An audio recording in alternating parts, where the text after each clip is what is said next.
This script is written as the subjects appear in Improv Nation. If you don't find this script cohesive, blame it on Sam Wasson. Elaine May had a deadline of May 1975, 2 years after filming began, to make her Mikey and Nicky movie. She was supposed to have a progress report and a rough cut complete. She was not ready, so what do people do when they're not ready? They come up with a master plan to either 1, finish it, or 2, have an excuse to extend the deadline. What did she do? She picked up her boss, Barry Diller, in a rented car where he had to squeeze in to sit, and took him out to a broken-down diner to push the deadline to September 15, 1975. Moving forward to September 25, 1975, 10 days after the deadline, Elaine's budget doubled from $1.8 million to $4.3 million.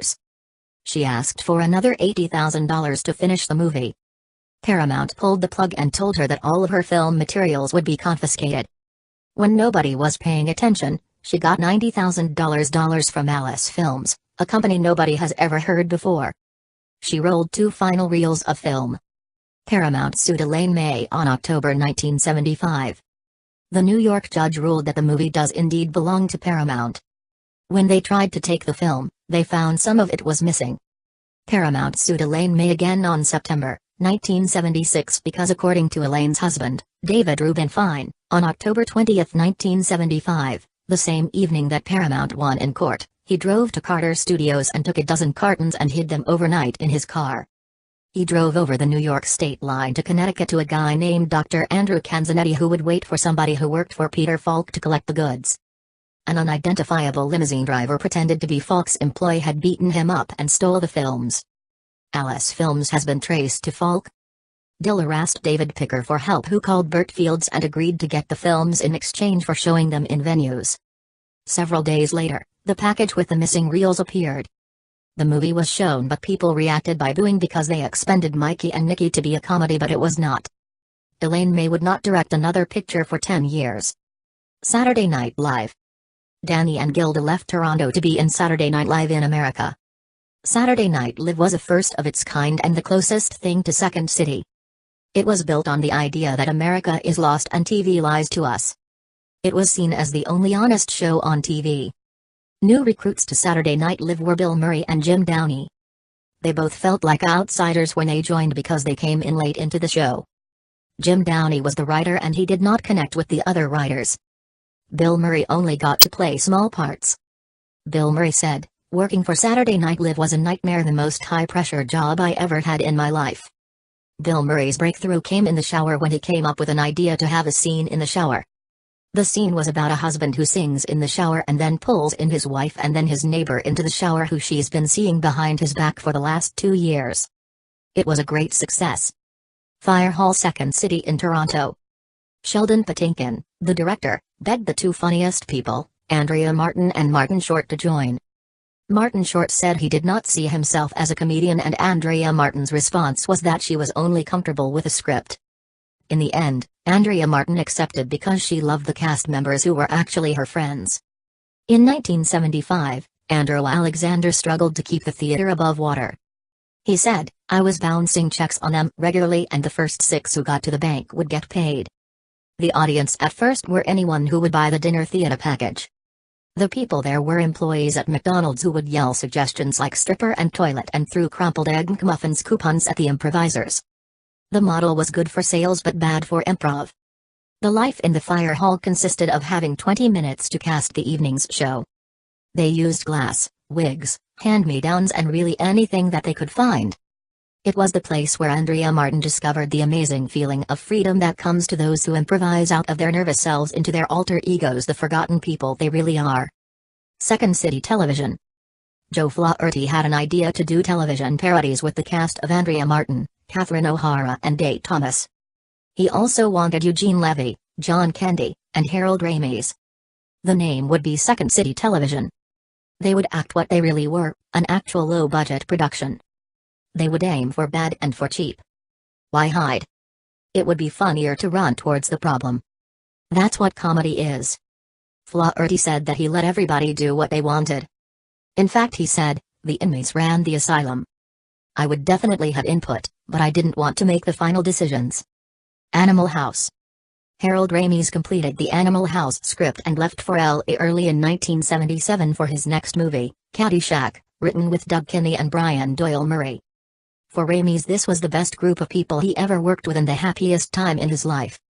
He loved the atmosphere of Bel Air and they never really stopped writing. Writing process continued.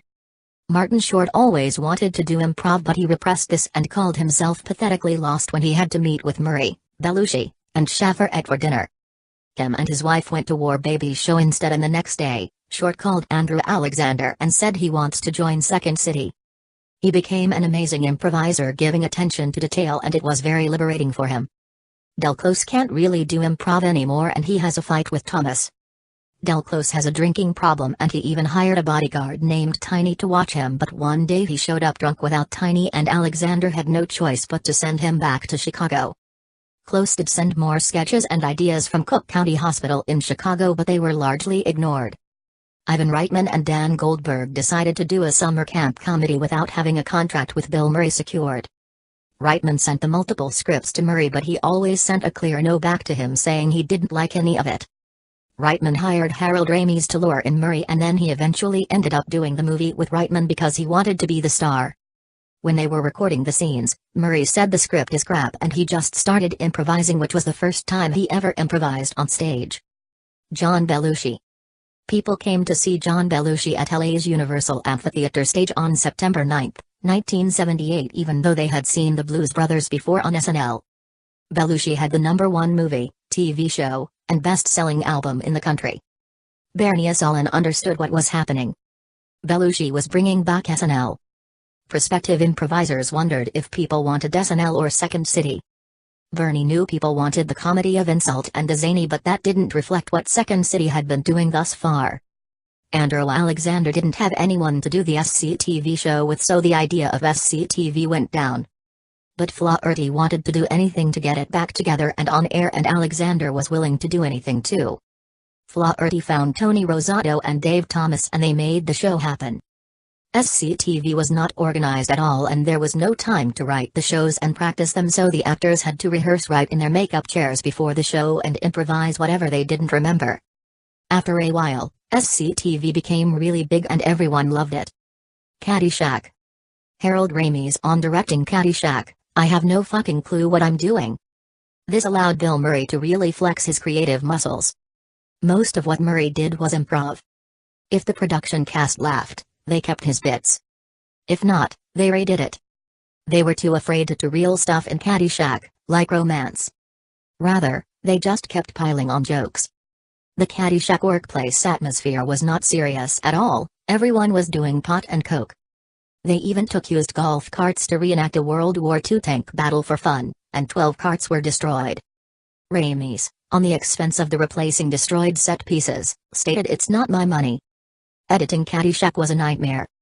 The first cut was 4.5 hours. They decided to solve it with a flimsy through-line, the gopher. SCTV2, Electric Boogaloo. Second City TV, made a deal with NBC for 9 90-minute shows. This was a big increase in running time, so for sketches that were 3 minutes or less they just put in the script. This allowed for more content to flow and more writers to be heard on the scripts.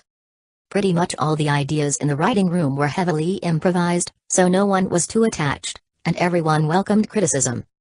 No one ever felt ostracized when an idea was rejected. NBC always wanted to censor or interject their own bits, and the SCTV2 group regularly told them to buzz off. On the 4th season, SCTV won an Emmy for Moral Majority Show, which they got for essentially creating an ornate expose of showing how crummy it is to work for NBC. Hoffman, May, and Murray. Dustin Hoffman was struggling to write a show, Tootsie, for years. Elaine May saved it by adding a roommate to contrast the protagonist and allow him to be exposed and vulnerable. Hoffman wanted Billy Murray to be the roommate for the show, but Pollock balked. Pollock changed his mind after seeing Murray do a script read-through for the role of the roommate. Beat. Why did so many SNL players become stars? John Belushi says because they worked well together. Furthermore, he said SNL sucks because a group needs 6 months to do that, build rapport. Also, upon being asked whether or not he does drugs, he replies, "Whenever I can." After Lorne Michaels left SNL, Gene Manion took his spot, and brought Del to SNL to help inject some more improv into SNL and help it feel like a comedy company. A star is gone. Belushi died on March 5, 1982 of a heroin overdose. This devastated the comedy community as he was dearly loved by his friends, peers, and fans. John Candy felt this particularly rough, because Belushi's death showed him what was to come, a death also driven by unappeasable appetites. Performing is an addiction. Finding glory and adoration on stage serves to inflate one's pride, and creates a hunger that cannot be satiated. Belushi's death was a wake-up call for Del Close. He swore off coke and injectables. To help cleanse himself, he joined a coven of witches in Toronto. They performed a ritual to help separate the addictions of coke and heroin from his anima, or soul. Regardless of whether it was actual magic or just a placebo, it worked.